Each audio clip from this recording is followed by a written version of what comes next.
les nettoyeurs professionnels se préparaient à traiter le cadavre. Mais un homme entra soudainement dans la pièce. Au début, il pensait que c'était un nouveau modèle que la riche femme avait trouvé.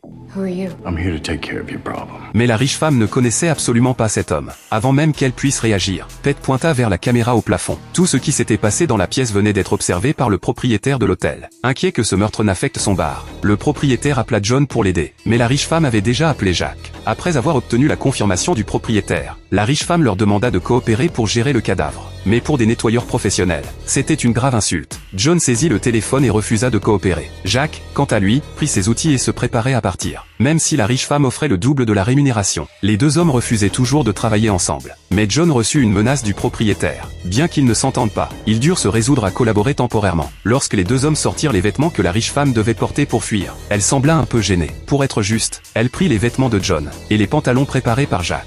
Finalement, elle partit, inquiète. Ensuite, Jack prit un sac plastique pour commencer le travail. Il donna un coup de pied au canapé à côté, et déploya habilement le plastique au sol, juste au moment où il s'apprêtait à soulever le cadavre. Il remarqua que John était assis à côté en train de boire. Cela mit Jack en colère. Il lui demanda pourquoi il ne travaillait pas. John répondit qu'il était là pour superviser Jack. Jack ne voulait pas perdre de temps avec John qui ne faisait rien. Pour finir rapidement la tâche, il retourna prendre le cadavre et le mit dans le sac. Mais John continua de diriger Jack depuis le côté. Bientôt, Jack réussit à empaqueter le cadavre. Cependant, John aperçut un sac à dos dans un coin. Il l'ouvrit avec précaution et découvrit une scène surprenante. Le sac était rempli de farine. Et plus terrifiant encore, un jouet dans le sac contenait un traceur GPS, signifiant que le propriétaire de la marchandise pouvait les retrouver. Par mesure de sécurité, ils décidèrent de s'occuper d'abord du cadavre, puis de trouver un moyen de rendre la farine à son propriétaire. C'était la première fois qu'ils étaient d'accord sur quelque chose. Ensuite, Jack sortit rapidement un rouleau de ruban adhésif, et empaqueta le cadavre sans difficulté. Puis il apporta un chariot à bagages de l'hôtel, attacha le cadavre et le souleva, pour éviter qu'il soit repéré. Jack recouvrit le cadavre d'un sac noir. Une fois cela terminé, ils prirent l'ascenseur pour quitter l'hôtel. Arrivé au garage souterrain,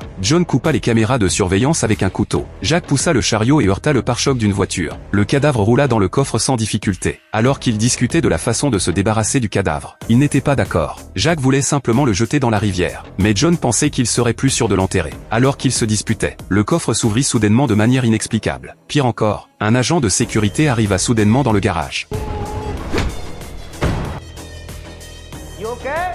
All good. Yep. Heureusement, ils ne furent pas repérés. Puis, John se moqua de Jack, le traitant de non professionnel, et lui fit remarquer qu'il ne savait même pas faire la différence entre un vivant et un mort. Jack, cependant, se sentait frustré, car, au moment où ils avaient emballé le cadavre, la victime avait clairement cessé de respirer. C'était la première fois que ces nettoyeurs professionnels rencontraient une situation de mort simulée. Comment allait-il gérer un homme qui semblait revenir à la vie ?